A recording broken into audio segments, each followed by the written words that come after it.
Okey, Assalamualaikum dan selamat sejahtera dan selamat petang. Hari ini kita ada program bersama Bank Islam yang dinamakan Virtual Talk.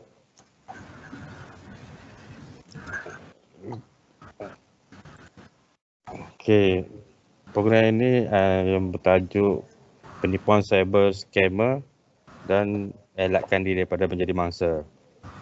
Program ini kerjasama Bank Islam dan jumputan khas kita daripada PDRM. Pada peringkat pertama, PDRM menghantar DSP Muhammad Syafiq Benjamin bin Abdullah sebagai penyampai hari ini, dan kita dapat maklum pada last minute DSP Muhammad Syafiq ada hal lain. Jadi wakil daripada pihak PDRM ini diganti oleh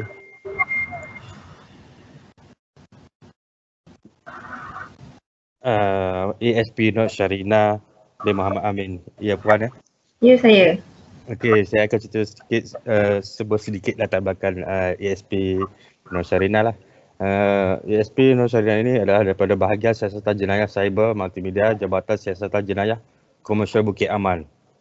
Beliau berumur 35 tahun dan telah berkhidmat selama 10 tahun dengan PDRM dan mempunyai kelayakan ijazah sarjana muda di dalam bidang matematik daripada USM.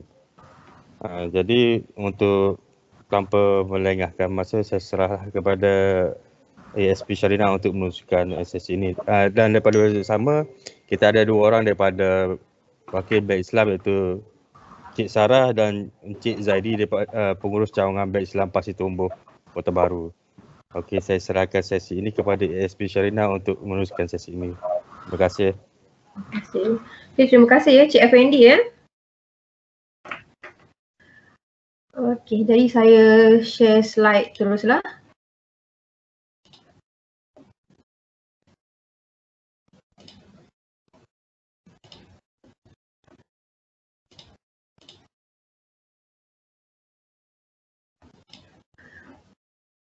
Okey, boleh nampak ke saya punya slide ni?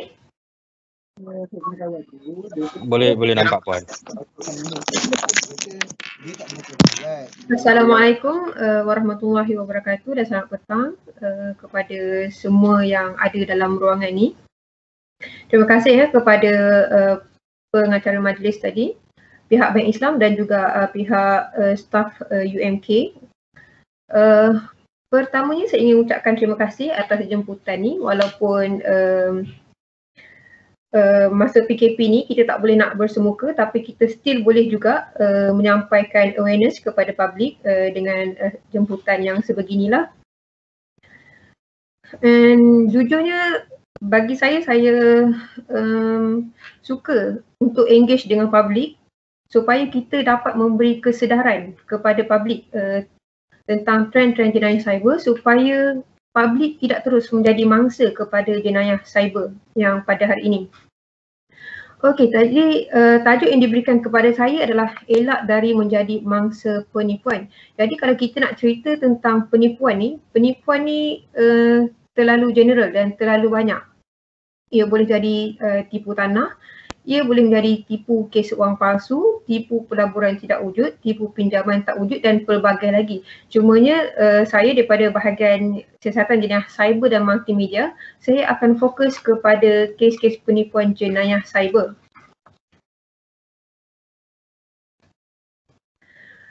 Okey, ini secara pengenalan Jabatan Siasatan Jenayah Komersial. Kita berada di Menara KPJ. Ini just a reminder kepada tuan-tuan dan puan-puan lah, sekiranya anda dipanggil untuk membantu siasatan atau memberi keterangan, kami berada di bangunan ini. Okey, secara pantasnya ini adalah carta organisasi Jabatan Siasatan Jenayah Komersial, di mana kita mempunyai seorang pengarah dan kita mempunyai 11 bahagian, di mana salah satu bahagian adalah siasatan jenayah cyber dan multimedia. Dan apa yang saya nak tekankan di sini, statistik jenayah kes-kes komersial paling tinggi adalah daripada bahagian siasatan jenayah cyber dan multimedia. Bermaksud kebanyakan kes adalah kes yang berlaku secara atas talian. Okey, ini adalah carta organisasi bahagian kami. Okey, ini adalah skop-skop tugas secara pengenalan lah, di mana kita ada beberapa unit di bahagian cyber ini. Kita ada unit pemantauan kita sendiri, iaitu unit ini akan memantau media sosial. Jadi sekiranya anda suka membuat sebarang posting, jadi kami ada tim yang boleh memantau posting-posting di media sosial. Kita juga ada tim siasatan yang membuat siasatan bagi kes-kes jenayah cyber. Contoh siasatan terbaru yang kami buka sekarang ini adalah kes hacking daripada kumpulan Anonymous, di mana sekiranya tuan-tuan dan puan-puan aware, kita ada membuat tangkapan 11 orang yang berkaitan dengan kes hacking Anonymous ini, dan siasatan masih lagi dijalankan bagi mengesan bukti-bukti lah. Dan kita juga ada bahagian risikan dan operasi kita sendiri. Tim ini yang akan turun membuat risikan dan juga operasi lah, membuat tangkapan. Dan kita ada tim bantuan teknikal. Tim bantuan teknikal ini memberi bantuan dari sudut teknikal bagi mengesan penjenayah-penjenayah di atas talian ini. Jadi bagi trend sekarang ini, banyak akaun media sosial yang menggunakan anonymous ataupun fake account. Jadi ingin saya tekankan di sini, sekiranya anda merasakan pihak polis tidak dapat mengesan anda, sebenarnya kita ada tim yang boleh sebenarnya mendapatkan maklumat walaupun anda menggunakan fake account. Okey, ini secara asasnya apa itu jenayah cyber. Jenayah cyber ini adalah jenayah berkaitan dengan komputer dan juga internet. Sekiranya dahulu jenayah adalah secara bersemuka, tetapi apabila menggunakan platform komputer dan juga internet ni, penjenayah adalah berada di belakang tabir, di mana kita tidak berjumpa pun dengan penjenayah, tetapi jenayah itu boleh berlaku di mana-mana. Okey, seterusnya adalah kategori jenayah cyber yang kita boleh bahagikan kepada kategori penipuan, jenayah komputer dan kesalahan kandungan. Kategori penipuan ni kita boleh bahagikan kepada kes phishing, parcel scam, spoofing, e-belian, email scam. Yang ini akan saya ceritakan secara detail satu persatu. Dan jenayah komputer antaranya adalah kes hacking, malware, DDoS dan juga botnet. Kes hacking yang terbaru adalah kes Anonymous yang seperti saya katakan tadilah. Dan kesalahan kandungan. Kesalahan kandungan ni adalah kesalahan memuat naik posting di media sosial. Dan kita akan lihat konten setiap posting tersebut, sama ada ia mempunyai unsur fitnah, lucah, hasutan ataupun ugutan. Okey, ini pula adalah undang-undang yang kita gunakan. Kebiasaannya adalah di bawah kanun kesiasaan. Kita juga biasa menggunakan Akta Komunikasi dan Multimedia, di mana Suruhanjaya Komunikasi dan Multimedia juga menggunakan akta yang sama. Kita ada Akta Jenayah Komputer 1997. Okey, ini adalah trend terkini jenayah cyber. Ini adalah beberapa kekangan bagi pihak polis di dalam siasatan, di mana penjenayah ini menggunakan anti-forensik, free software yang mudah diperolehi dan juga rentas sempadan, di mana penjenayah ini boleh berada di mana-mana dan sukar untuk pihak polis untuk mengesan mereka ini. Okey, jadi tuan-tuan dan puan-puan, ini adalah modus operandi yang ada di bahagian siasatan jenayah cyber dan multimedia. Jadi saya minta tuan-tuan dan puan-puan untuk fokus kepada setiap MO ini, memahami bagaimana MO ini dilakukan supaya apabila tuan-tuan dan puan-puan berdepan dengan kes-kes sebegini, tuan-tuan dan puan-puan tidak panik dan tahu apa yang perlu dilakukan dan tahu bahawa ini bukanlah genuine dan ini adalah satu scam. Dan saya mengharapkan apabila saya menyampaikan sedikit maklumat ini, tuan-tuan dan puan-puan boleh sharing kepada ahli keluarga yang lain supaya mereka tidak turut menjadi mangsa kepada kes-kes scam ini. Okey, yang pertama kita pergi kepada jenayah telekomunikasi. Kenapa kita namakan jenayah telekomunikasi? Jenayah telekomunikasi ini bermaksud ia berlaku melalui panggilan telefon ataupun melalui SMS. Okay, ini untuk jenis telekomunikasi ini kebiasaannya suspek ini akan menyamar sebagai pegawai polis, menyamar sebagai pegawai bank negara Malaysia, pegawai kastam, pegawai pos dan macam-macam lagi. Mungkin tuan-tuan dan puan-puan juga pernah menerima panggilan sebegini.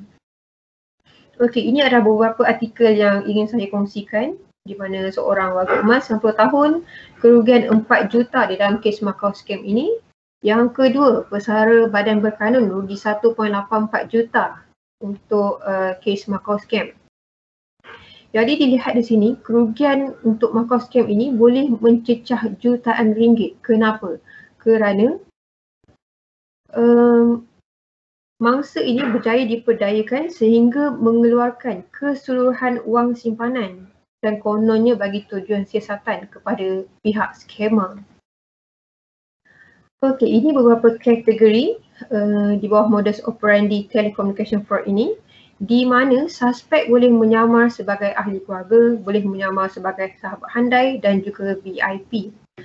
Okey, saya nak sharing satu kes yang saya pernah siasat, iaitu menyamar sebagai anak kepada Sultan Pahang.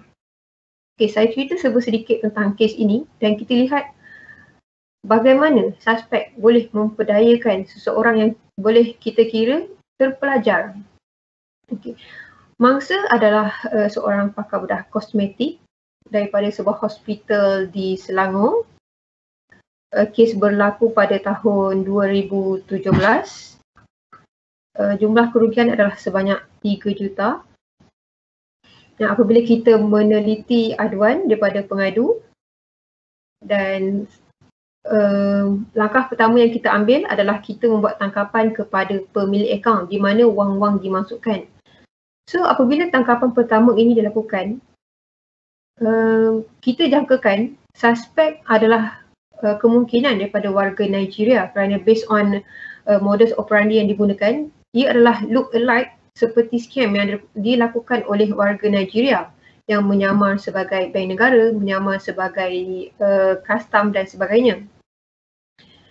Dan surprisingly, apabila tangkapan dilakukan, suspek adalah seorang warga tempatan, seorang wanita berumur 30-an, seorang wanita kerdil, bukan yang normal seperti yang ni lah. Dia adalah seorang wanita kerdil, tetapi mampu membuat penipuan, mampu menipu seorang pakar bedah sebanyak 3 juta and selama 3 tahun. And then latar belakang suspek ni pun bukanlah daripada keluarga yang susah, dia daripada keluarga yang senang. Semuanya hasil soal siasat kita. Kenapa? Apakah motif dia membuat penipuan ini? So, apabila dia dilahirkan sebagai wanita kerdil, dia tidak mempunyai ramai kawan dan cara untuk dia attract kawan-kawan adalah dengan sentiasa mempunyai wang untuk membelanjakan rakan-rakan ni. Kerana habitnya yang suka bershopping, suka membelanjakan rakan-rakannya, jadi disebabkan itulah dia mula untuk menipu mangsa, menipu pengadu ini. Jadi apa yang saya boleh katakan di sini, kes-kes jenayah cyber ini tidak mengira siapa mangsa.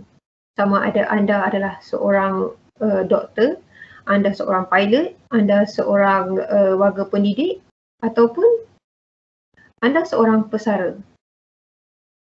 Jadi saya minta tuan-tuan dan puan-puan untuk sentiasa berhati-hati while dealing online kerana kita tidak tahu siapa yang berada di belakang tabir. Jadi siapkan diri anda dengan pengetahuan tentang modus-modus ataupun trend terkini skema-skema sekarang ini. Okey, seterusnya ini adalah flow bagi kes tipu panggilan ini. Kita lihat yang pertama ini, suspek akan menggunakan teknologi VoIP di mana suspek yang kebiasaannya akan menyamar sebagai pegawai polis, pegawai mahkamah, pegawai bank negara dan sebagainya. Okey, jadi di telefon anda, sekiranya anda menerima panggilan ini, nombor yang appear di telefon anda adalah nombor yang menyerupai daripada agensi tersebut. Contohnya sekiranya mereka menyamar sebagai balai polis, dia akan yang appear di nombor telefon anda adalah nombor yang sebenar. Ini kerana mereka menggunakan teknologi VoIP ini. Okey, jadi syndicate ini akan mula create story lah yang mangsa ni akan mempunyai hutang kad kredit, mempunyai bil TM yang tertunggak, mempunyai kes langgar lari dan juga pengubahan wang haram. Jadi apabila mangsa ini berjaya ditakutkan, and then mangsa ini akan mengikut arahan suspek untuk memberikan semua maklumat perbankan kepada suspek. Jadi apabila suspek ini berjaya memperolehi semua maklumat perbankan ini, jadi semua wang di dalam bank tersebut adalah di atas kawalan suspek tersebut.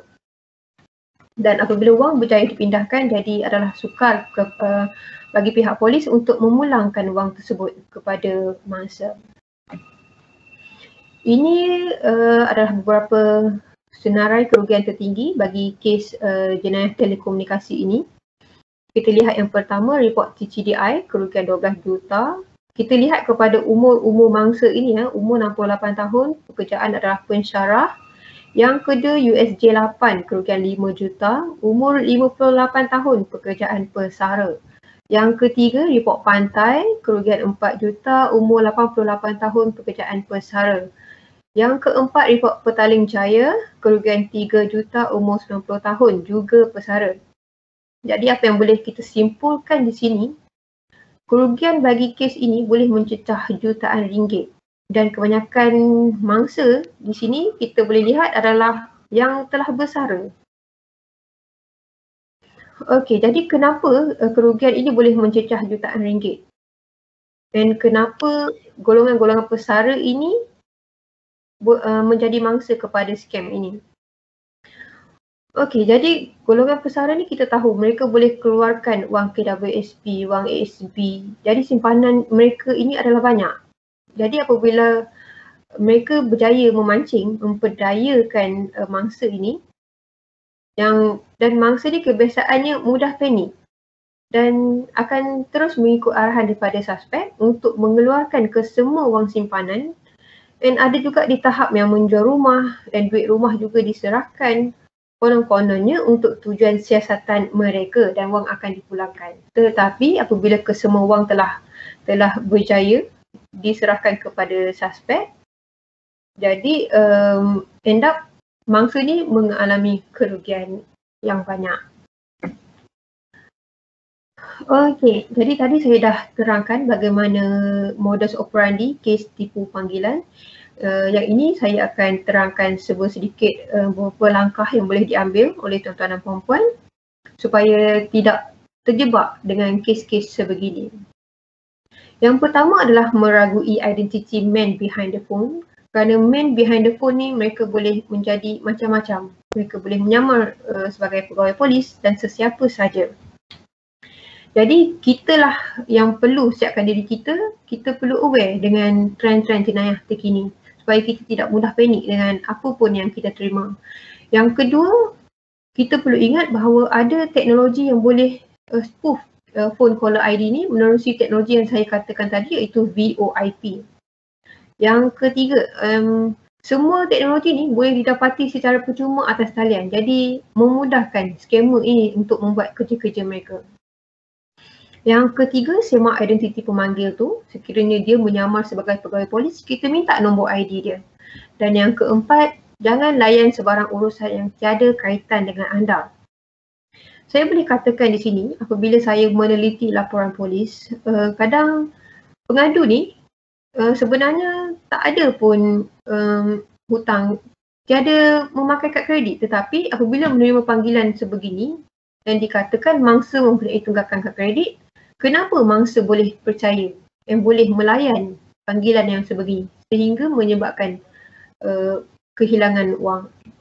Jadi sekiranya ia tiada kaitan dengan anda, so tidak perlu layan panggilan tersebut and just letakkan panggilan tersebut. Suka untuk saya tegaskan di sini, tiada sebarang panggilan daripada pihak polis atau mana-mana agensi yang meminta maklumat perbankan.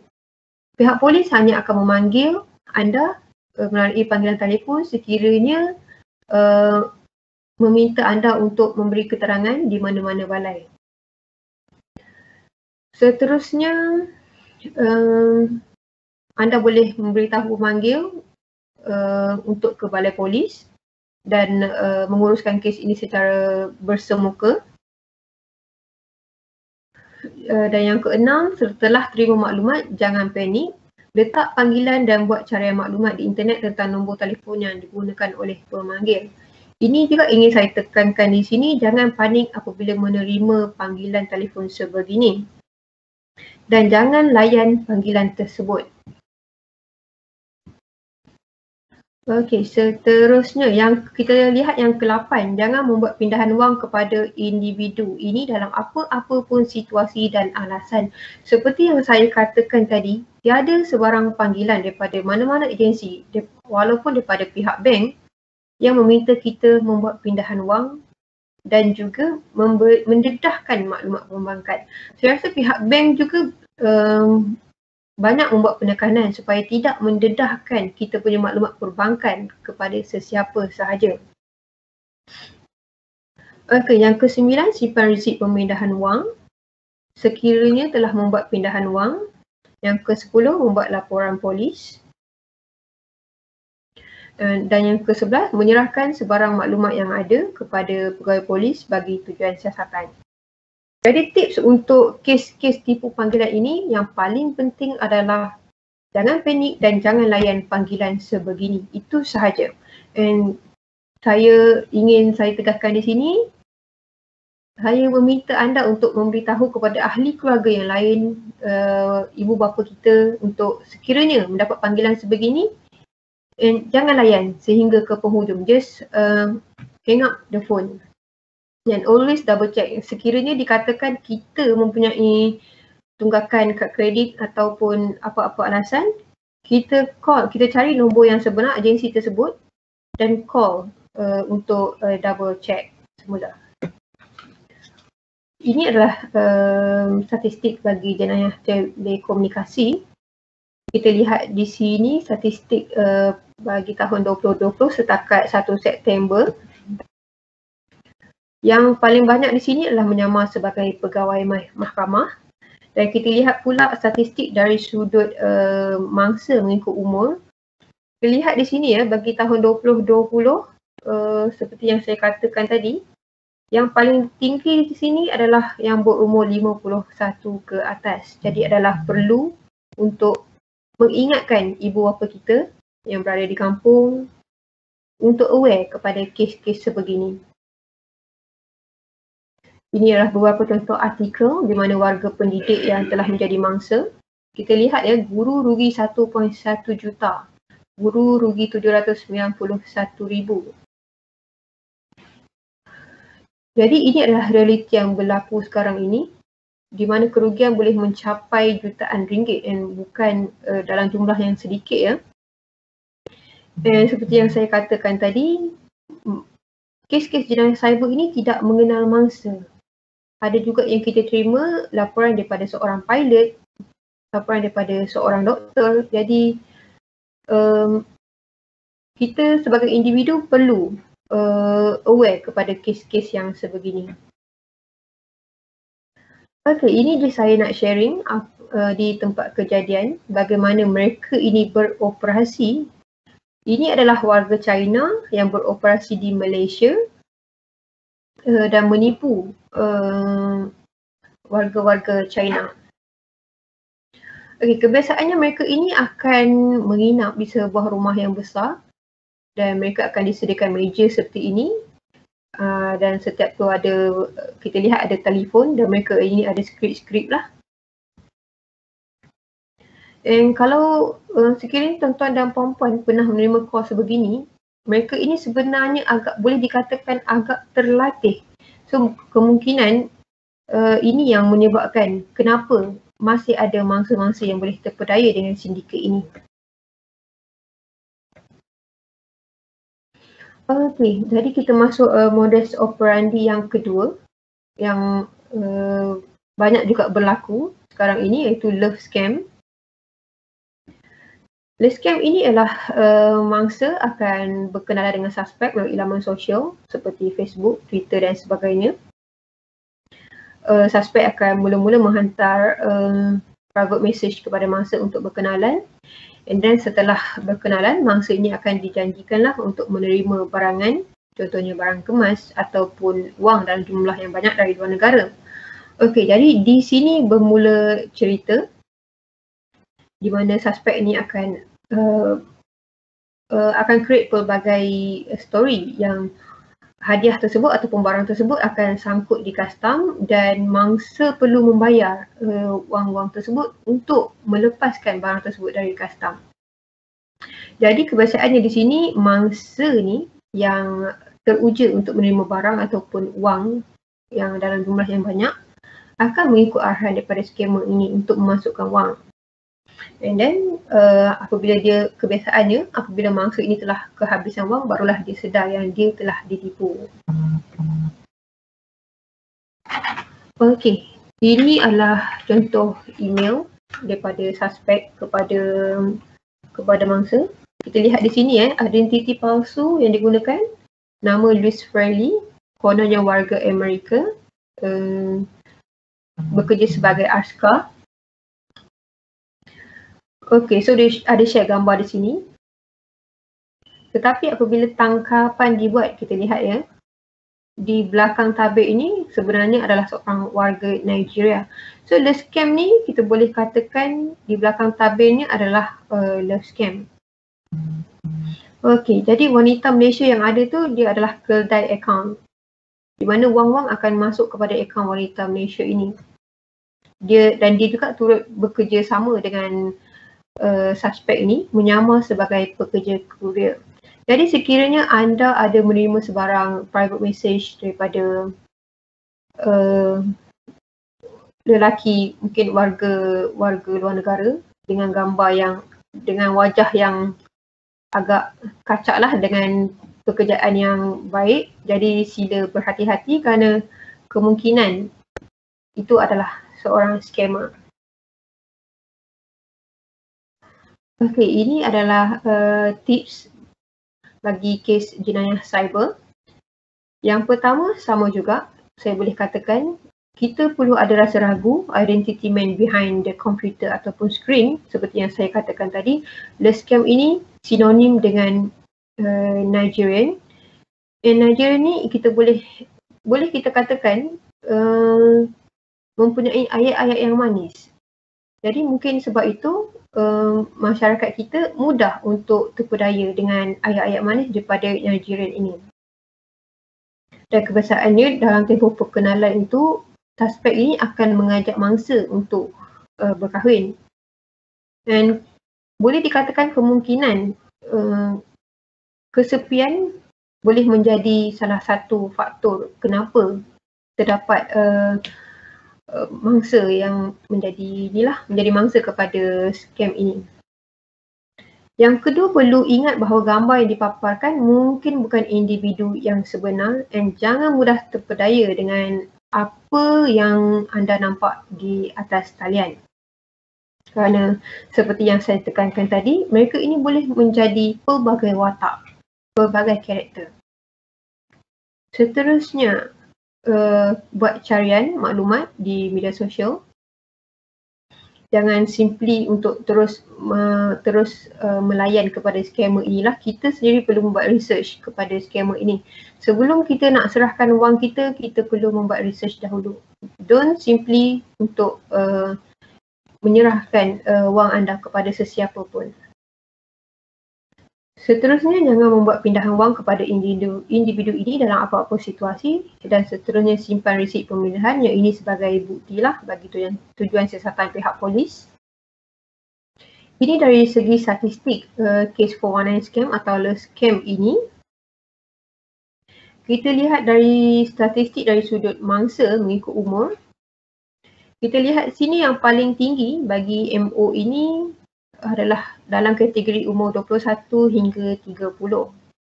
So mungkin di umur ini mereka ini di fasa yang ingin berkenalan dengan lelaki-lelaki. Okey, daripada love scam kita beralih kepada MO yang seterusnya, iaitu belian atas talian. Yang ini saya rasa mungkin semua daripada kita ada membuat pembelian atas talian seperti saya sendiri. Sekarang ini kita ada banyak media, kita ada Shopee, kita ada Lazada, kita ada Facebook, kita ada Mudah dan banyak lagi platform atas talian. Tambahan pula PKP ni kita tidak boleh keluar, jadi kalau kita lihat dari sudut statistik, kes e-dagang ini meningkat berbanding dengan tahun sebelumnya. Membuktikan yang masyarakat kita banyak membuat pembelian di atas talian. So ini adalah modus operandi bagi e-dagang. Ini adalah statistik yang kita sediakan mengikut platform. Kalau kita lihat di sini, platform yang paling tinggi bagi tahun 2020 adalah daripada platform Facebook dan diikuti oleh mudah.my dan juga Instagram. Okey. Ini pula adalah kes penipuan penjualan face mask. Kita mula terima kes penipuan face mask ni sejak daripada tahun lepas, daripada since COVID-19 ini. Kita banyak, sehingga sekarang kita banyak terima kes penipuan face mask atas talian.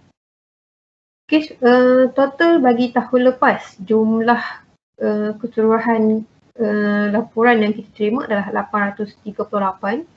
Jumlah kerugian adalah sebanyak 10 juta.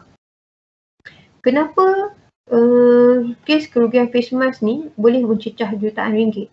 Kerana orang kita tends untuk membeli face mask ini dalam kuantiti yang banyak.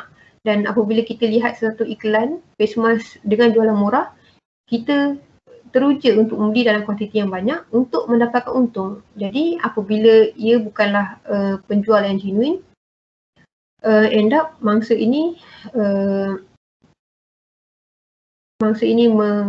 mendapat kerugian yang tinggi daripada kes face mask ini.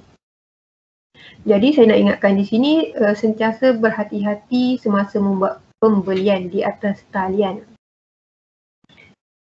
Dan belilah di platform-platform yang mempunyai gerbang pembayaran. Ini adalah statistik.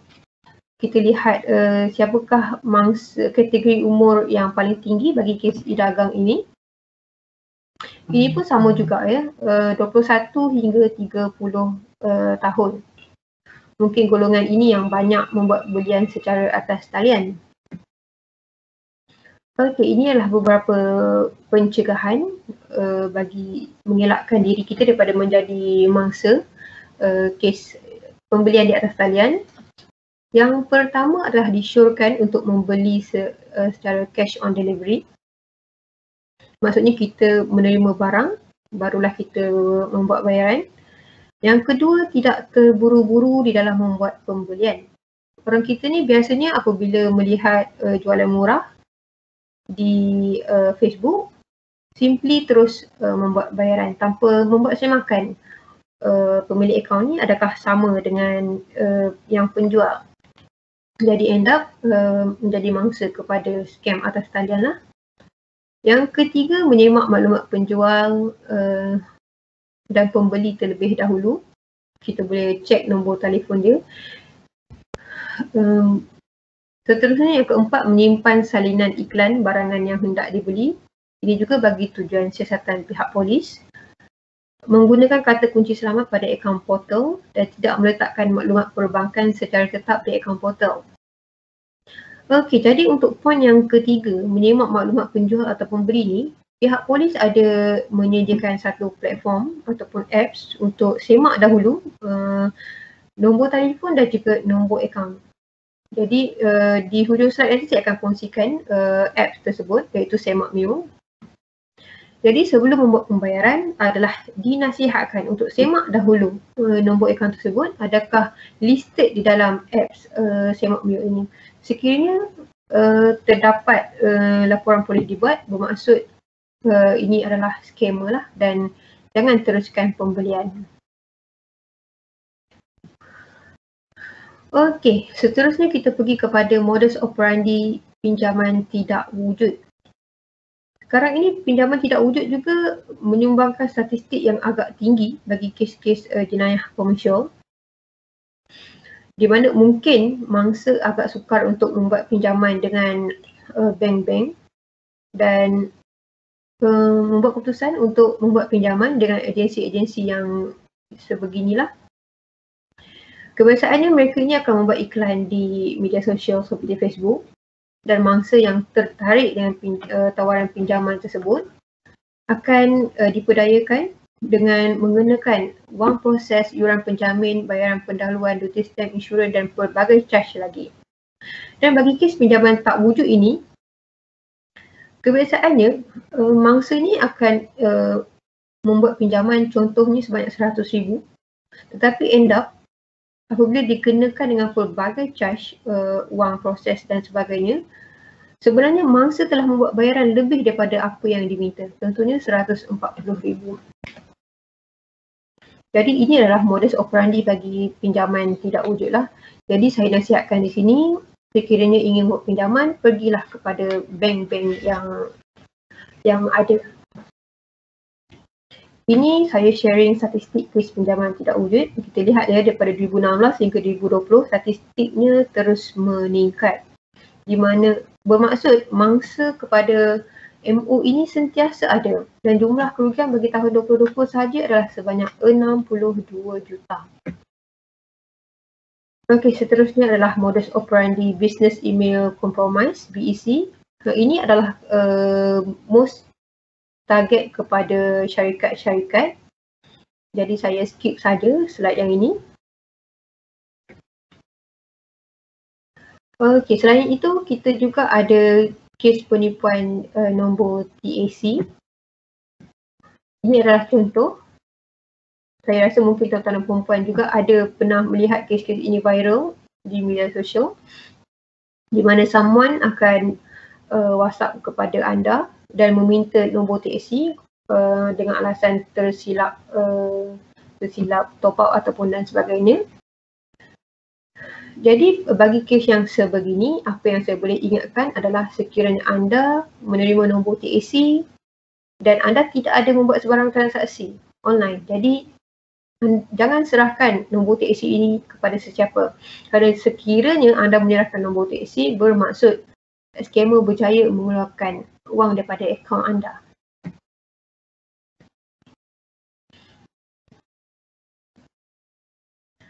Okey,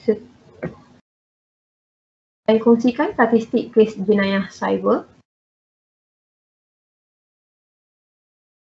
di mana kita boleh lihat di sini MO yang paling tinggi adalah jenayah telekomunikasi yang saya ceritakan yang pertama tadi, dengan jumlah report RM5,994, dan kita lihat jumlah kerugian yang paling tinggi 280 juta. Bermaksud betapa banyaknya kerugian dalam kes ini. Seterusnya kita lihat e-dagang 5,847, kerugian 41 juta. Pinjaman tidak wujud 5,718, kerugian 62 juta. Inilah beberapa kes menarik di bawah modus operandi penyamaran. Semua kerugian yang melibatkan 1 juta ke atas. Inilah bagi modus operandi business email compromise. Kebiasaannya bagi modus operandi ini, jumlah kerugian adalah besar. Contoh kita lihat report Sungai Maung kerugian 49 juta kerana ia melibatkan company, melibatkan syarikat-syarikat. Okey, seterusnya ingin saya kongsikan maklumat berkenaan keldai account ataupun kita panggil mule account. Keldai account ni adalah seseorang individu yang digunakan oleh penjenayah untuk menerima wang hasil kegiatan penjenayah. Sebagai contoh bagi sebarang kes e-dagang, contohnya suspek ini membuat iklan menjual kereta di laman mudah ataupun Facebook. Jadi mereka akan menggunakan maklumat akaun orang lain di dalam iklan tersebut. Jadi wang akan masuk kepada pemilik akaun tersebut dan pemilik akaun ini kebiasaannya mungkin akan dibayar oleh sindiket ini, akan diberikan sedikit upah lah di dalam penerimaan wang ini dan mereka akan memindahkan wang kepada suspek yang sebenar. Jadi saya nak kongsikan di sini kekangan yang kita hadapi sekarang ini. Contohnya seperti saya berada di dalam desk untuk e-dagang. Yang baru ini kita ada terima kes penipuan pembelian backhoe di mudah.my. Okey, jadi apabila kita track kepada pemilik-pemilik akaun ini, kita melihat layering kepada pemilik akaun ini. Dan kita sebenarnya dah pergi kepada third layer, third party account, tetapi masih lagi tidak dapat kepada mastermind di sebalik kes ini. So ini adalah kekangan yang pihak polis hadapi untuk menyelesaikan kes-kes jenayah cyber walaupun kes belian di atas talian. Jadi oleh itu saya merasakan adalah tugas pihak polis selain siasatan perlu selari dengan engagement dengan publik dalam memberi kesedaran tentang jenayah-jenayah cyber dalam mengurangkan statistik kes jenayah cyber. Ini adalah beberapa ciri-ciri mule account.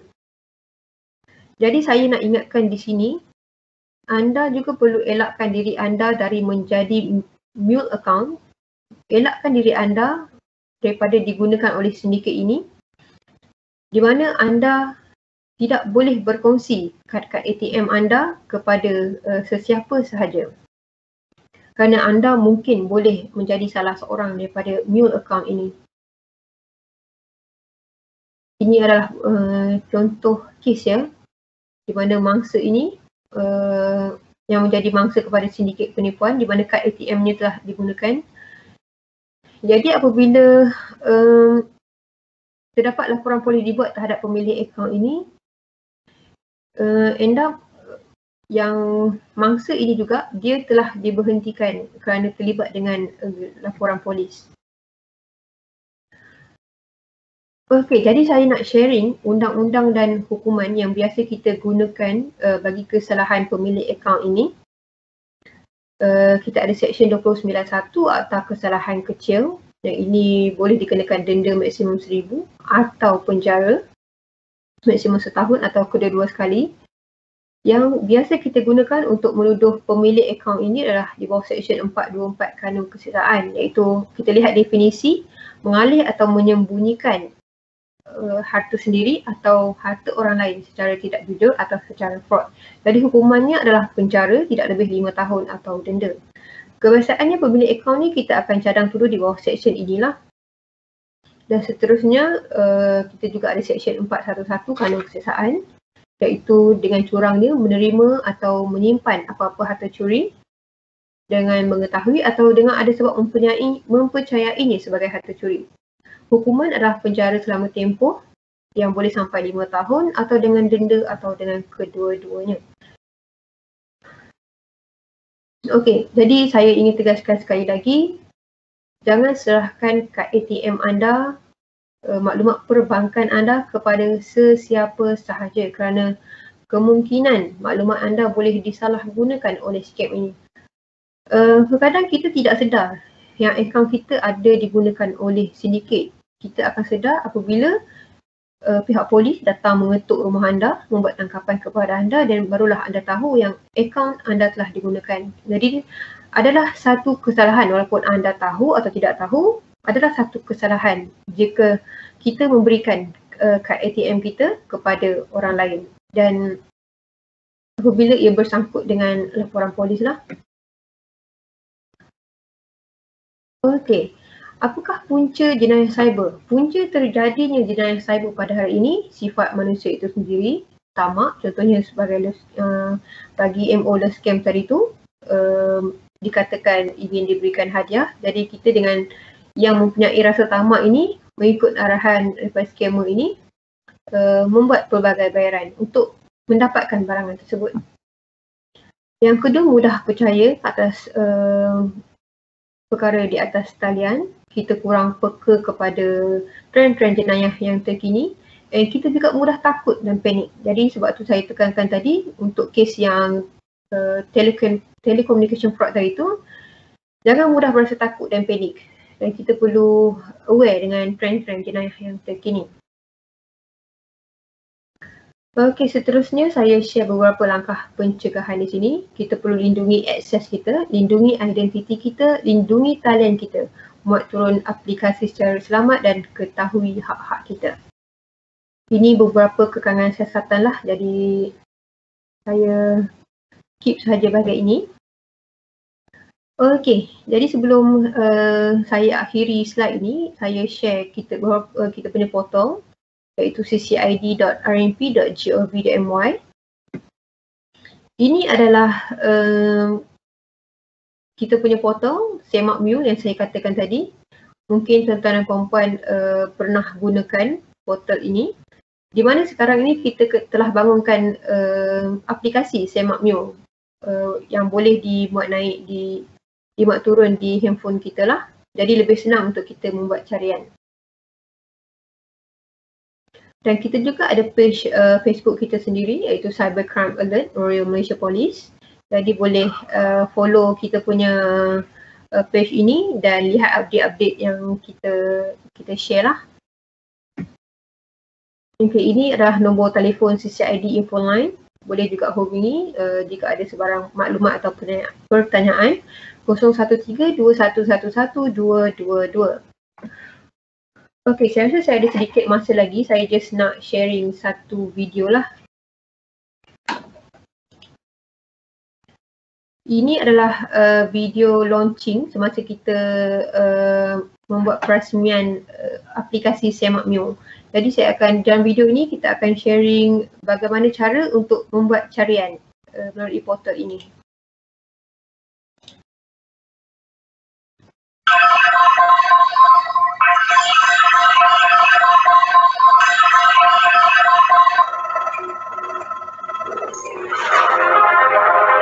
Dinasihatkan sentiasa berhati-hati bagi mengelak daripada menjadi mangsa skema. Seorang guru wanita kerugian RM333,000 selepas terpedaya dengan penipuan panggilan. 3 digit pedagak yang menjadikan hotel di Kelong Johor. 9 individu termasuk warga Indonesia dan Bangladesh ditahan kerana kes penipuan makau scam bagai terpukau sehingga menurut semua kehendak dipemahami.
Okey, jadi harap tuan-tuan dan puan-puan jelas macam mana cara nak gunakan app tersebut lah. Apps ini memang kita bangunkan untuk sebagai langkah untuk mencegah kes-kes jenayah cyber inilah. Okey, jadi ini adalah end of my slide. So mungkin kita boleh open kepada Q&A session. Tuan-tuan dan puan-puan. Ya, kita buka soalan ni kepada peserta. Mungkin semua ada pengalaman kena scam atau cubaan kena scam. Jadi kepada yang ingin bertanya boleh on mic ataupun boleh type di luar dengan chat. Okey, Assalamualaikum. Nama saya Luqman bin Ismail daripada Universiti Malaysia Kelantan. Pertanyaan saya adalah berkaitan dengan modus operandi menggunakan kaedah POS Malaysia Berhad. Saya mohon puan untuk terangkan lebih lanjut bagaimana modus operandi untuk POS Malaysia Berhad. Terima kasih. Okey. So saya akan buka semula slide yang tadi tu.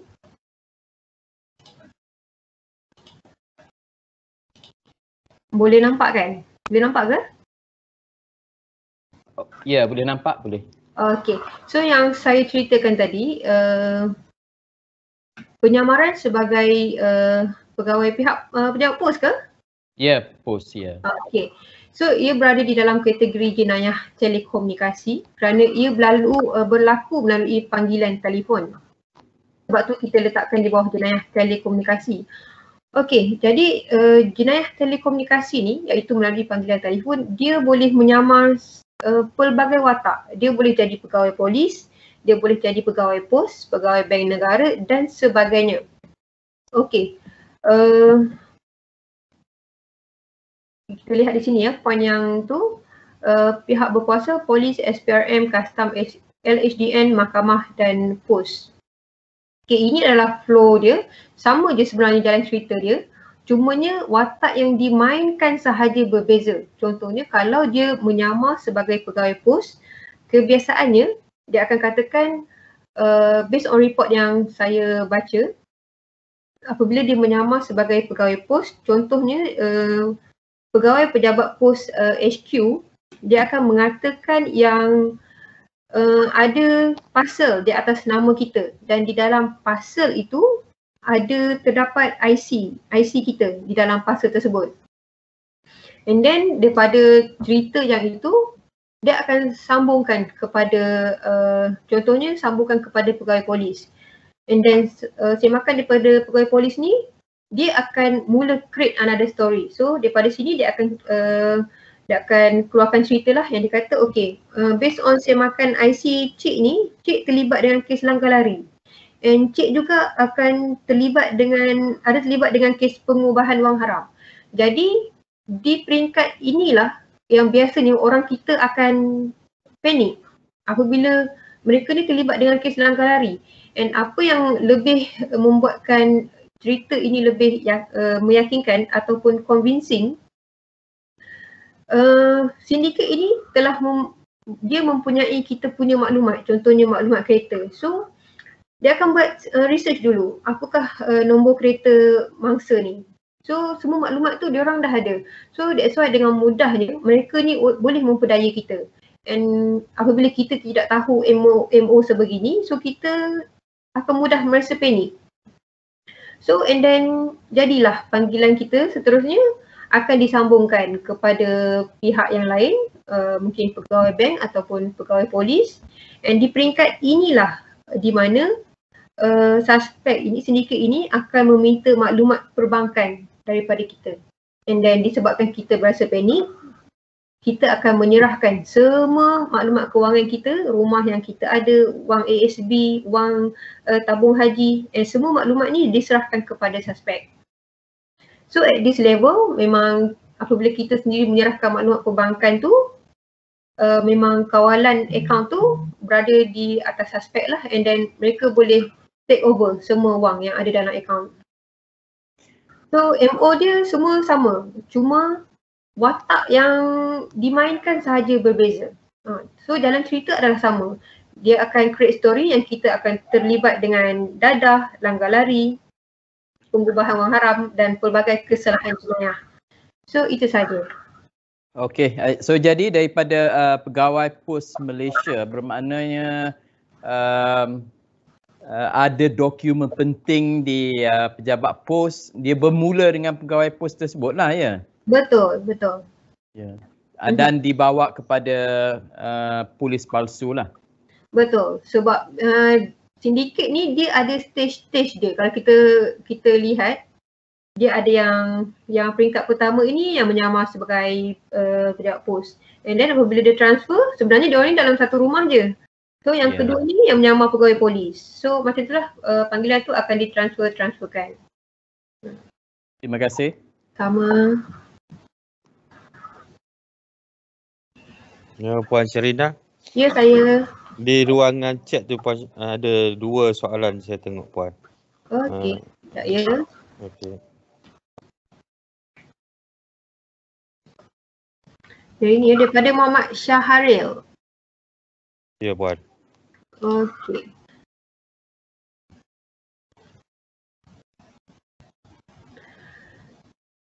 Adakah nombor akaun yang dipaparkan dalam CCID itu adalah nombor akaun yang telah disahkan terlibat dengan aktiviti scammer? Difahamkan laman web CCID itu hanya memaparkan jumlah aduan dan jumlah carian nombor akaun itu sahaja. Okey, ini maksudnya yang portal Semak Mule itu Okey, jadi saya nak fahamkan di sini yang portal Semak Mule yang kita bangunkan. Okey. Dia link kepada kes-kes yang telah dibuka, kertas siasatan yang telah dibuka. Maksudnya sekiranya terdapat contohnya dimasukkan satu nombor akaun and apabila dibuat semakan, dia akan keluar dekat situ terdapat 5 laporan polis. Bermaksud terdapat 5 kertas siasatan telah dibuka untuk akaun tersebut. Maksudnya ada 5 kes lah yang telah dibuka. Adakah menjawab kepada soalan?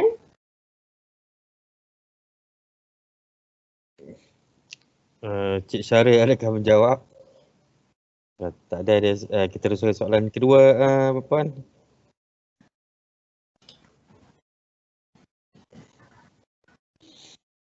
Okey, apakah kita mempunyai app yang disarankan oleh PDRM untuk orang ramai boleh install bagi tujuan untuk mengetahui nombor atau panggilan yang kita terima adalah scammer? Okey, setakat ini yang kita pun ada gunakan adalah yang apps Truecaller lah. Yang setakat ini. Jadi saya rasa app ini pun ramai yang dah gunakan. And kita tengok kalau kadang-kadang ada dia boleh appear scammer, so mungkin dah ada orang yang terkena dengan scammer tersebut, so that's why dia boleh appear scammer daripada panggilan yang kita terima. So ini salah satu langkah yang boleh kita ambil lah. So apabila kita terima panggilan tersebut, so just ignore je lah.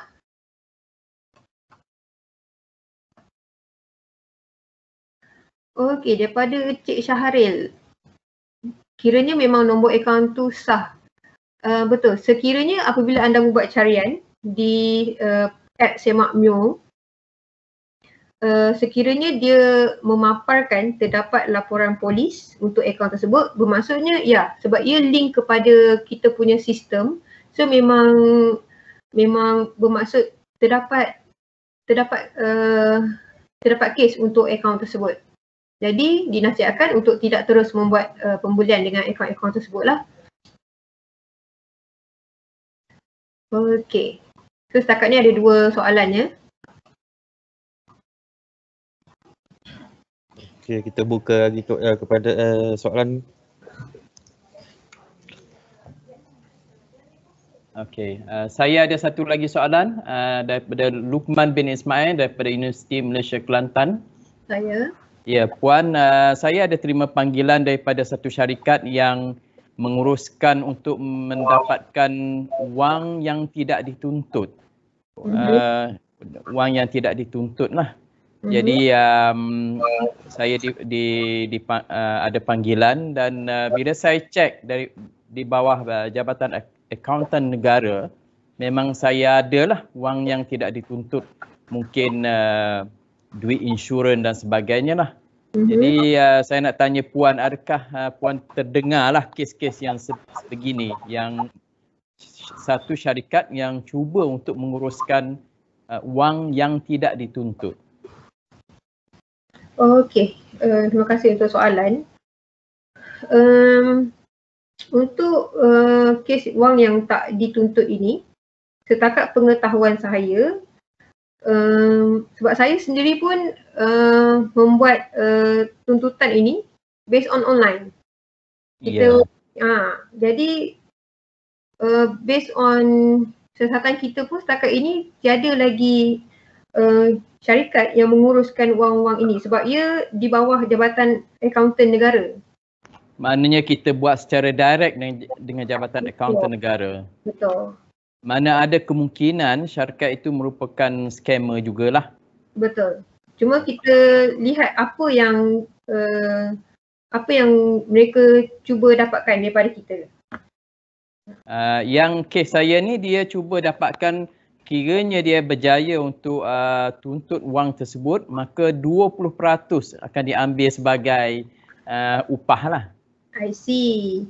Jadi yalah, boleh dikatakan di sini mungkin mereka cuba mendapatkan sedikit keuntungan.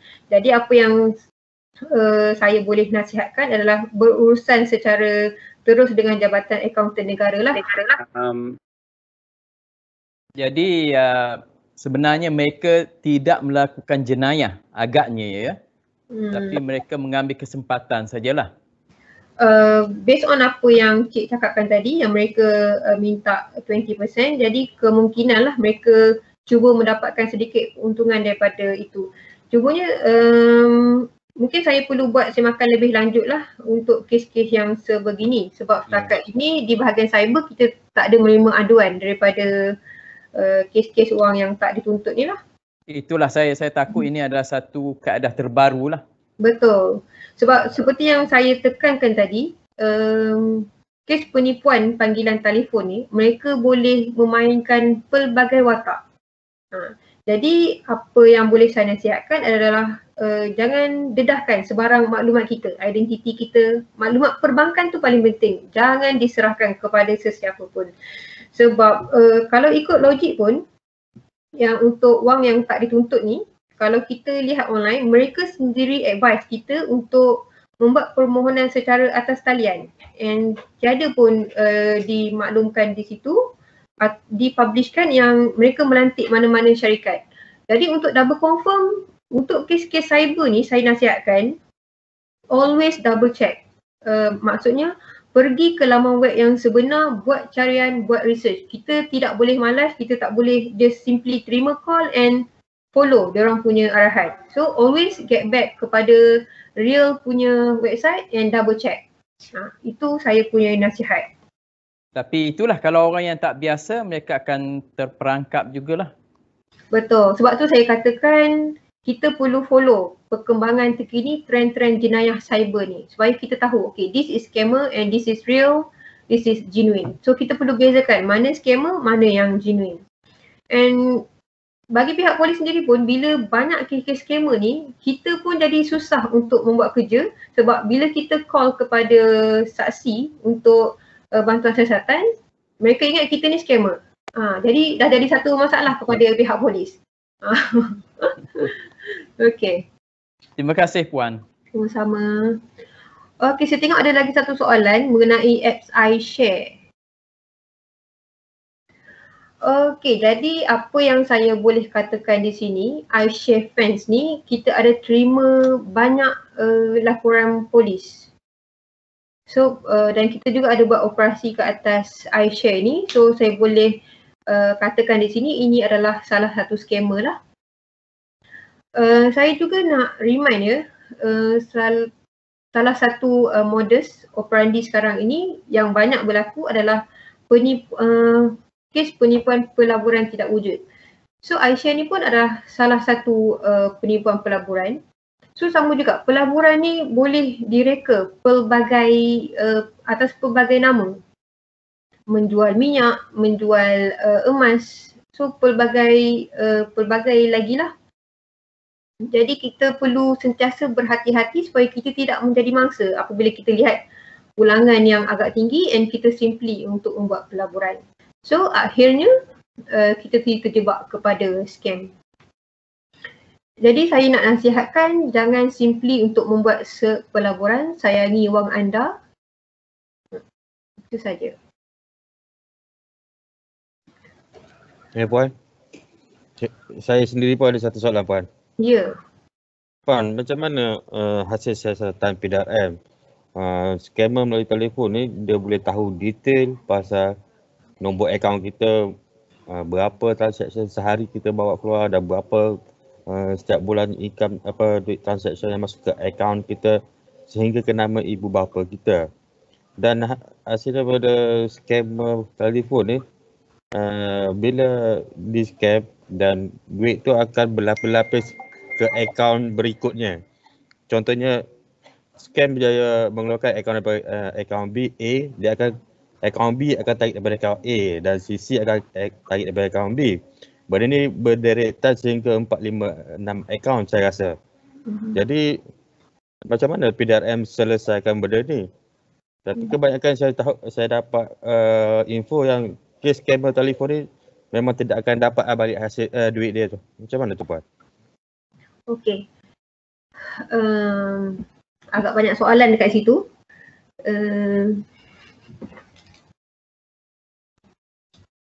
Okey, yang pertama tadi tentang maklumat peribadi kita. Macam mana scammer ni boleh dapat? Jadi apa yang saya boleh katakan di sini, kalau kita aware, banyak berlaku kebocoran data, data leaking. And mungkin data-data kita ni ada dijual kepada sindiket ini. Sebagai contoh, yang sebelum ni kita ada terima laporan tentang data leakage daripada hospital. Saya tak ingat. Tapi itu menyumbang kepada macam mana maklumat ini berjaya diberikan kepada sindiket. Iaitu data leakage. Terdapat sindiket yang menjual, yang membuat penjualan kita punya maklumat-maklumat peribadi ni.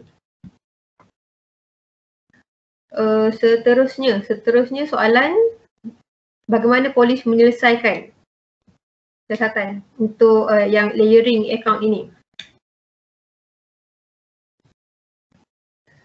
Okey, seperti yang saya katakan tadi, ini adalah antara kekangan siasatan bagi pihak polis di mana banyak akaun yang digunakan.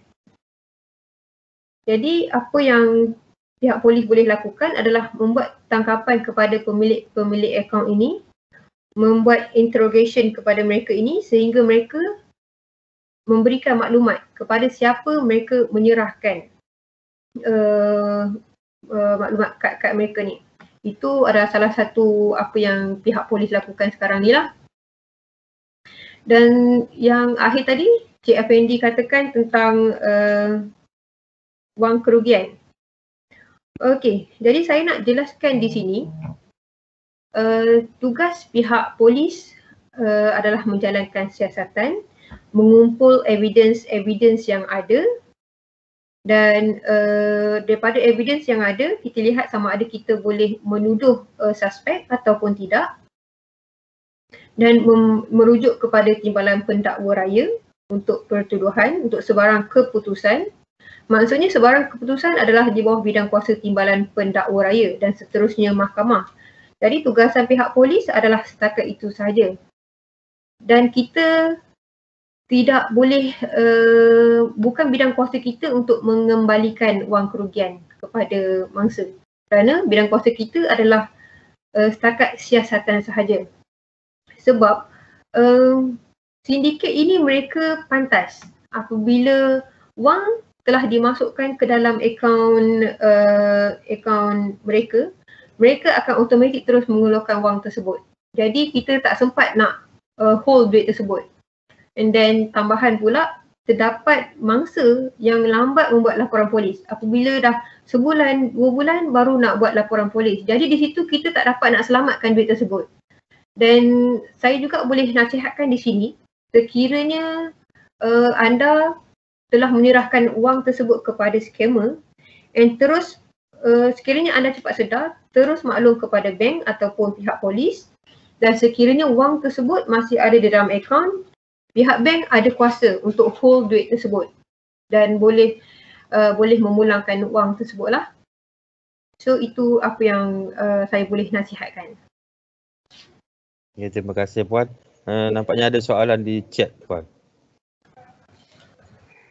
Okey, daripada Muhammad Maznur berkenaan phishing attack. Okey, yang ini phishing ni pun sekarang ni banyak juga case sebab kita tak dapat nak bezakan yang real punya web and mana satu yang scammer lah. Okey, saya nak share satu contoh yang saya baru belajar semalam. Contoh saya nak buka CIMB Clicks. Okay. Boleh nampak Boleh nampak kan? Boleh Puan. Okey, ini contoh saya buka CIMB Clicks. Kita tengok Okey. So dekat sini tepi ni ada satu mangga. So kita nak tahu whether dia genuine ataupun yang fake. Kita klik pada yang mangga ni and then kita tengok pada certificate valid. Maksudnya yang ini issued to CIMB. So this is a genuine one lah. Ini salah satu cara. And untuk kes-kes phishing ni, dinasihatkan kalau nak buat, contohnya nak buka maklumat banking, kita perlu type penuh. Kita jangan just type CIMB and then so kemungkinan adanya fake website dekat situ. So dinasihatkan untuk berhati-hatilah, terutamanya untuk online banking.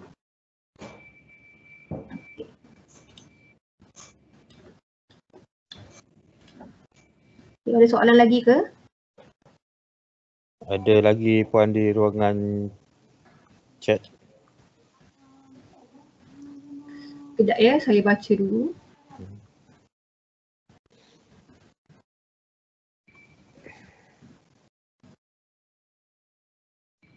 Abdullah bin Muhammad Yusuf tu Puan.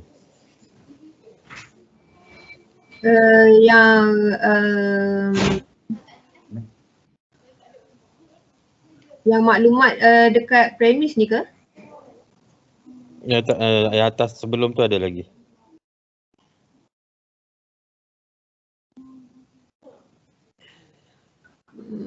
Yang Aisyah ni saya dah jawab tadi. Okey. Yang phishing ni pun saya dah jawab. Okey, yang ini yang daripada Ahmad Syakir ni. Ya. Yeah. Berkenaan logbook di setiap premis pada waktu ini.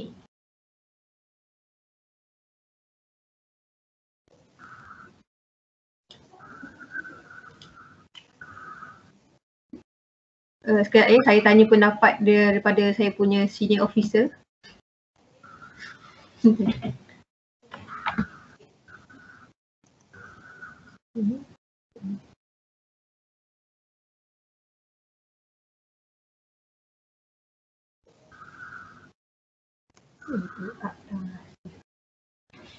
Sebab itu adalah satu dalam kerajaan yang menghendaki maklumat itu adalah sebab itu berlaku. Tapi kalau digunakan, jadi kita akan merujuk daripada pekerjaan tersebut itu. Jadi sepatutnya pekerjaan itulah kena mengawasi buku itu sebab kita tak mau ambil gambar macam itu. Okey, jadi apa yang saya boleh jawab based on soalan ini, ini adalah responsibility premis-premis tersebutlah untuk menjaga kerahsiaan setiap maklumat. Sebab kita pun ada akta rahsia rasmi di mana pihak polis sendiri nak dapatkan maklumat daripada contohnya data MySejahtera, pihak KKM tidak memberikan kepada pihak polis data tersebut kerana di bawah akta rahsia rasmi. So itu adalah tanggungjawab premis tersebutlah. Kalau kita nak cerita pasal data leaking ni memang banyaklah. Ini kita belum masuk kepada bab yang dalam dark web di mana banyak penjualan data-data berlaku di situ. So itu yang saya boleh respon lah untuk isu ni. Okey. Komputer hang pula. Nampak? Kawan nampak?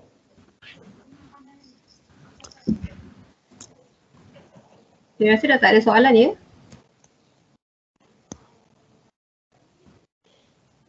Ada lagi ke yang ingin bertanyakan soalan?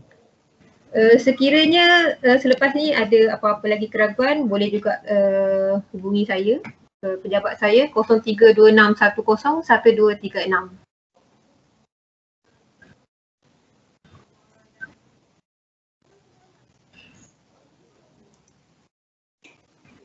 Kosong 3 saya type ya dekat sini.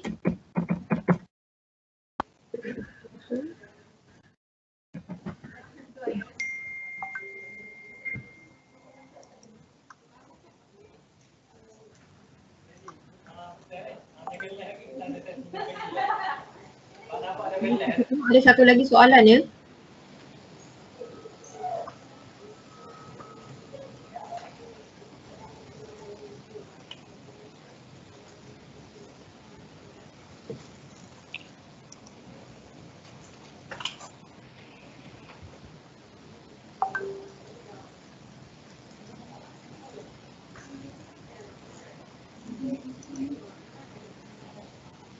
Okey, jadi soalan untuk daripada yang Puan Azlin ni berkenaan dengan sesuatu perkhidmatan.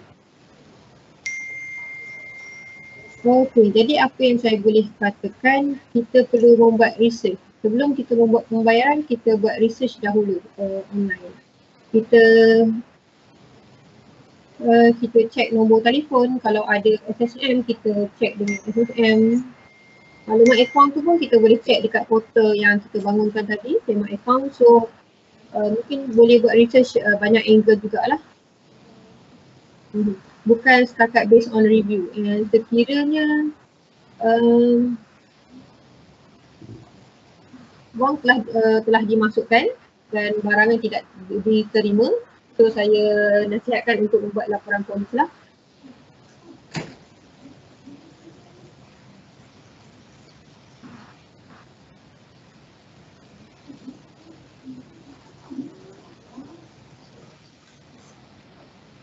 Okey, jadi untuk pembelian atas talian ni, kita kena rajin buat research. Jangan simply untuk dapat account, kita excited sebab harga murah, kita terus buat pembelian. So, be careful on everything online. Sebab mereka ni boleh memainkan pelbagai watak dan gambar daripada pelbagai platform. Jadi belilah di platform yang lebih selamat. Saya boleh katakan yang ada gerbang pembayaran dia sendiri seperti Shopee, Lazada, sebab platform ni akan hold duit kita dahulu sebelum barang sampai. Kalau tuan-tuan perasan, bila barang kita sampai, kita akan klik order receive and barulah Shopee akan salurkan duit tersebut kepada seller-seller. So this is more safety punya platform lah, rather than kita buat random pembelian di Facebook, sebab kita tak tahu how genuine seller-seller di Facebook ni. Ada yang genuine and ada yang tidak genuine. That's why sometimes kita tak boleh nak bezakan yang mana genuine, yang mana tak genuine. Sebenarnya apa yang boleh kita avoid adalah berhati-hati dengan jualan barang yang murah. Itu saja. Contohnya macam pembelian kes-kes face mask. Banyak kes yang berlaku sebab kita tense untuk beli dalam jumlah yang banyak sebab murah, and kita nak dapatkan keuntungan cepat, kita nak jual dengan harga yang lebih mahal. So kita excited untuk membuat benda tersebut. Tidak, barang pun tidak sampai and mengalami kerugian jutaan duit. So itu what happens sekarang ni lah.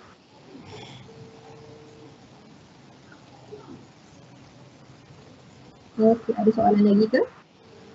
Puan dengar ke? Ya, saya dengar. Puan, saya ada satu soalan. Maaf, tambah lagi satu soalan je Puan. Puan, berkenaan dengan dark web. Saya pernah dengar banyak dalam YouTube cerita pasal dark web kan. Dark web ni, macam mana kita nak join dia? Kadang-kadang dark web tu dia serta dia pakai bukan IP Malaysia. So boleh Puan cerita tak apa sebenarnya dark web yang dimasukkan? Okey. So untuk isu dark web ni, semalam saya baru saja menghadiri LDP lah, berkenaan deep web dan dark web, di mana dia punya penceramah adalah daripada Russia dan juga US. So kita pun baru dapat little bit info jugalah berkenaan dengan dark web. Cumanya apa yang diajar, dark web ni kita perlu menggunakan VPN dan juga akses menggunakan Tor. So dia nanti boleh Google lah apa namanya, aplikasi Tor tu. Mungkin saya boleh sharing sedikit. Saya cuba cari dulu kalau ada. Kalau saya ada simpan. Saya tak save yang semalam punya slide. So itulah, dia menggunakan VPN. VPN ni virtual network. Yang ini semua boleh install je. Dan juga yang tadi kita katakan Tor. Aplikasi Tor. So baru kita boleh masuk kepada dark web lah. Cumanya kita sendiri tak ada nasihatkan untuk masuk kepada dark web ni sebab banyak sekiranya kita tak ada sebarang knowledge, so kita mungkin akan jadi mangsa lah di dalam dark web ni. Sebab dark web ni boleh dikatakan banyak juga penjualan apa, sindiket di dalam ni. Okey, terima kasih Puan sebab saya pun pernah dengar ada satu YouTuber ni dia beli satu box, dia panggil box apa dark web tu. Jadi saya tanya sebab saya search dark web ni dengan IP biasa kita tak boleh masuk, tapi dengan bypass baru kita boleh masuk. Betul, that's why kita menggunakan VPN. Sebab dia ni kalau kita nak cerita dia kena ada satu sesi yang lain and ada pegawai yang lebih pakar untuk cerita pasal dark web ni. Sebab kita pun semalam kita jemput daripada US dan juga Russia untuk membuat penerangan berkenaan dengan dark web ni. So ia menggunakan VPN dan juga Tor. Dia tak boleh akses daripada yang biasa ni lah. Okey Puan, terima kasih Puan. Okey, kita ada lebih kurang masa 10-20 minit lagi. Jadi kita serahkan sesi ini kepada pihak Bank Islam iaitu Cik Muhammad Zaidi yang pengurus daripada Bank Islam Pasir Tumbuh yang akan menerangkan sedikit sebanyak lagi pasal scam ni. Dan di samping dalam masa sama Cik Sarah daripada HQ Bank Islam akan membuat cabutan bertuah untuk hari ini. Saya menjemput Cik Zaidi. Ya, Assalamualaikum warahmatullahi wabarakatuh. Boleh dengar suara saya Cik Zaidi? Ya, jelas Cik Zaidi. Okey, terima kasih kepada semua yang dapat menyertai sesi Virtual Talk hari ini. Dan saya Muhammad Zaidi Mazin daripada Bank Islam Cawangan Pasir Tumbuh lah, saya pengurus di sini. Okey, menerusi apa yang dibincangkan tadi oleh Puan ASP tadi, banyak dah di-sharekan lah benda-benda yang berlaku di realitinya di market kita sekarang ni. Okey, cawangan saya sendiri pun sentiasa menerima, boleh kata dalam seminggu tu 4 kali ataupun 5 kali, hari-hari ada menerima laporan tentang kehilangan duit secara scammer, secara kesilapan diri sendiri dan pelbagai lagi lah cara-cara yang hilang duit. Macam mana kita bekerja cari duit, hilang begitu saja. Yang ni kita nak kongsikan sedikit sebanyak lah ya. Okey, sebelum tu saya sudah menerima nama-nama pemenang cabutan bertuah. Kita akan kongsi selepas sesi saya sebentar ya. Okey, sekarang ni ramai orang mari di cawangan melaporkan tentang kehilangan duit dan kita semak menerima laporan berserta kadang-kadang menerima laporan sekali dengan laporan polis. Okey, seperti mana satu kerana kecuaian. Saya tengok berlaku banyak kecuaian yang sendiri berlaku lah. Yang scammer tadi scammer, yang sendiri tu banyak berlaku. Terutama sekali pada penggunaan debit card. Okey, penggunaan debit card kadang-kadang normally manusia tidak boleh lari dari kesilapan, jatuh kredit card, jatuh dompet, apa semua tu tak boleh lari lah. Itu normal. Tetapi kenapa penjenayah ni boleh ambil duit kita daripada kredit card ataupun debit card kita? Okey. First, nombor PIN. Nombor PIN tuan-puan pastikan betul-betul mengikuti 6 digit tu susah untuk diramal oleh penjenayah. Okey. Yang saya terima report daratan di Cawangan, kita semak nombor PIN berapa? Nombor PIN 1, 2, 3, 4, 5, 6. Okey, jangan sesekali guna nombor PIN sebegitu mudah. Okey, satu lagi nombor PIN yang sentiasa digunakan adalah nombor tarikh. Okay. Ketiga adalah nombor kad pengenalan di depan tadi, 6 digit. Jangan sesekali tuan-puan guna nombor tersebut. Nombor-nombor ni kebanyakan digunakan oleh orang-orang yang berumur sikit lah. Kurang literacy dalam internet apa semua, dia guna nombor-nombor ni supaya mudah ingat. Tapi cuba ajar ibu ayah kita supaya menukar nombor PIN tersebut kepada yang agak sukar diramal. Okey. Seterusnya untuk anak-anak, rekod-rekod yang saya terima adalah anak-anak kita. Anak-anak kita, adik-adik beradik kita yang membeli kredit, menggunakan kredit kad kita untuk membeli di talian. Ramai ya, kita terima rekod macam anak membeli sekarang ni tengah menggila dia punya fenomena ni, iaitu bermain game lah online. Okey, beli game online, beli pistol, beli bedil, beli meriam, macam-macam pembelian tu menggunakan kredit kad, debit kad ayah mereka ataupun ibu mereka. Okey. Okey, pastikan anak-anak pun tak tahu nombor PIN kita, tak tahu dia punya kita punya nombor depan ke nombor belakang. Kalau boleh jangan dedahkan kepada mereka lah. Okey, itu adalah rahsia kita. Even suami ataupun pasangan kita masing-masing pun jangan berlaku kebocoran benda macam ni. Kadang-kadang kita sehidup semati tapi nak berkongsi benda-benda gini, tidak boleh lah. Saya harap tidak boleh. Sebab banyak report yang datang, kadang-kadang suami ambil duit isteri, isteri ambil duit suami, anak yang sentiasa ambil duit beli online punya purchases, kadang-kadang beli pistol tu RM20, RM5, main beratus sehari, dah beratus-ratusan sehari dihabiskan untuk pembelian game online. Okey. Okey, seterusnya saya harap benda-benda gini sentiasa diamalkan kepada kita lah. Orang lain, suku sakak kita, bukan kita kenal pun, jiran, terutama jiran, ada juga report yang saya terima, jiran yang ambil duit. Dari pihak bank kita boleh siasat, boleh membantu pihak berkuasa saja, tapi nak dapatkan duit tu amat sukar lah. Okey, seperti mana ASP cakap tadi, memang agak sukar dan mungkin saya tengok setakat ni saya tak ada lagi terima makluman duit tu dapat dikembalikan bila dah transfer kepada orang. Okey. Sekali saya terima yang baru ni jiran ayahanda dia ni menyerahkan kad ATM kepada jiran untuk withdraw sebab ayahanda dia tak pandai guna mesin ATM. Okey, tak ada masalah. Dia telah buat dan hilanglah duit dia untuk pergi Mekah, 25,000 hilang begitu saja.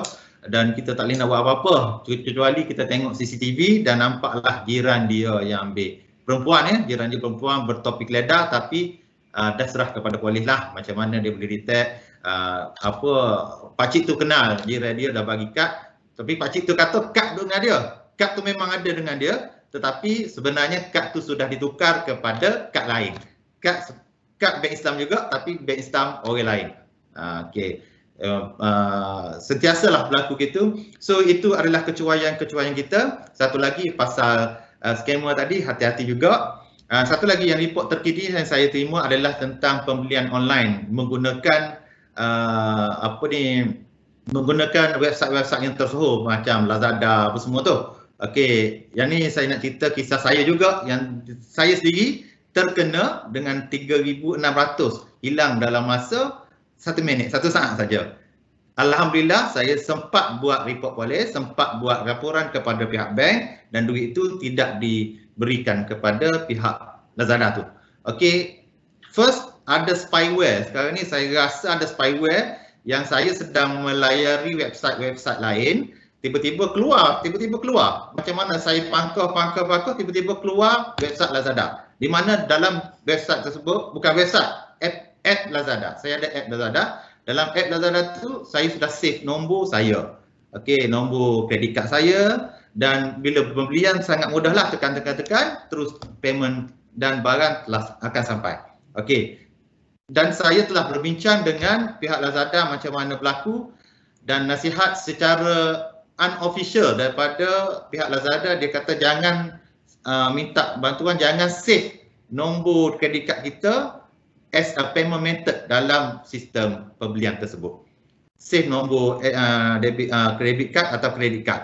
Boleh faham tak? Ada nombor 16 digit dan nombor belakang tersebut. Mula-mula kita save untuk meringankan, untuk memudahkan cara pembelian. Tetapi bila berlaku gitu, dia sendiri yang menasihatkan saya jangan menggunakan savekan nombor PIN tersebut. Kalau tuan-puan ada save, boleh, tetapi app tersebut hendak di log out sentiasa. Nak masuk baru log in balik. Barulah dia tak boleh spy kita punya apa-apa kandungan di dalam website-website lain lah, atau app-app yang lain dalam telefon kita.